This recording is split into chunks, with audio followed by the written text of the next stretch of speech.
In this daily drop, we're going to take a look at the differences between the Sony FX30, an APS-C based camera system, and the a7C in APS-C crop mode, and see if there's any differences when everything else is exactly the same.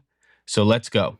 Okay, we are wrapping up the week. I promise there will be a part 2 to the beadboard project where we can actually see the results of using those modifiers. But it's a disease, and when you notice something, when and when I say it's a disease, I mean all of this and just being obsessed about it.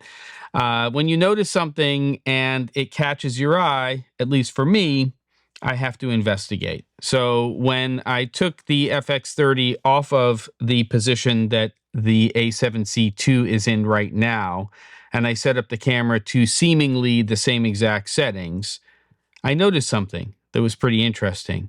And so I figured that right before I pack up that FX30, which is going out on Monday, I would do a little comparison between the a7C, which is a full frame camera but has an APS-C crop mode, and the FX30, which is just an APS-C camera system, and see if there were any differences between the two. Both cameras have the same exact lens, which is a Sigma DCDN contemporary lens set to a 50mm focal length.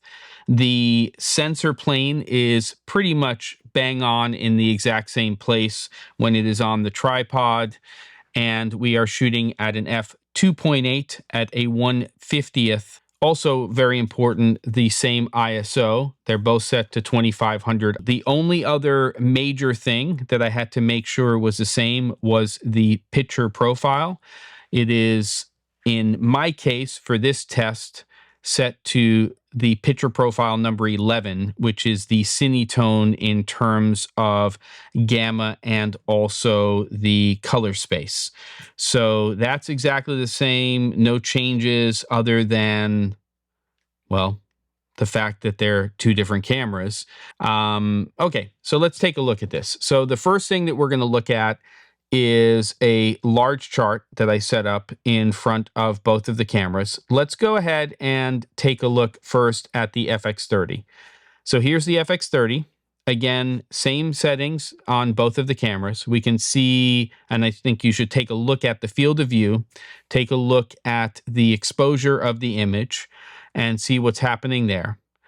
And now we're going to take a look at the a7C with the same settings. Okay, so you can see here that it's not all apples to apples or oranges to oranges. The first thing that you will probably notice is the actual field of view.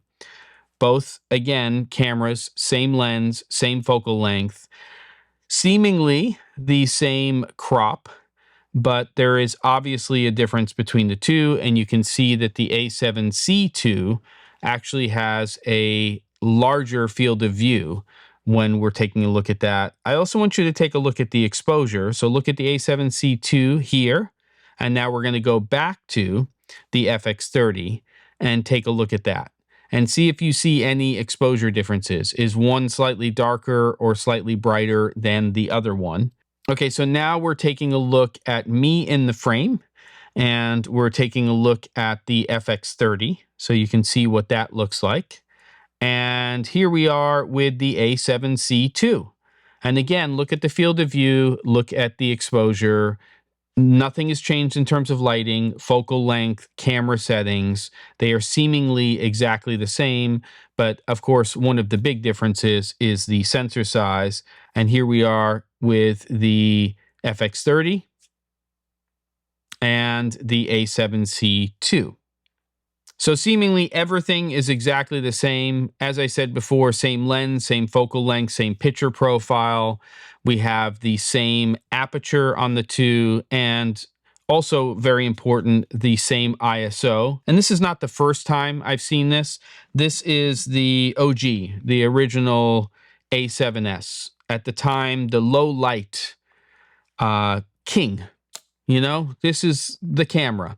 And I remember getting a Fuji camera, and starting to shoot with it and setting that camera to the same ISO. And it was, from what I recall, close to 2/3 of a stop darker. Now, of course, it was a different sensor, it was a different lens, but it was at the same stop, the same focal length, and there was definitely a difference between the two. So it's never apples to apples. It's never exactly the same. In fact, just sort of going further down that path, there are times where you'll take a zoom lens, and let's say it's a 24 to 105, and set it to a 50 millimeter focal length on the same camera body, take a 50 millimeter prime, and compare the two, and you'll have a different field of view. So the optics, everything else, a little bit different. It's not all the same. That's the whole purpose of this, just to show you some stuff. Hopefully it is interesting to you. It's the end of the week, so there'll be a new episode of the Daily Drop next Monday, Tuesday, Wednesday, Thursday, Friday. Don't forget to. And I'll see you on the next episode of the Daily Drop.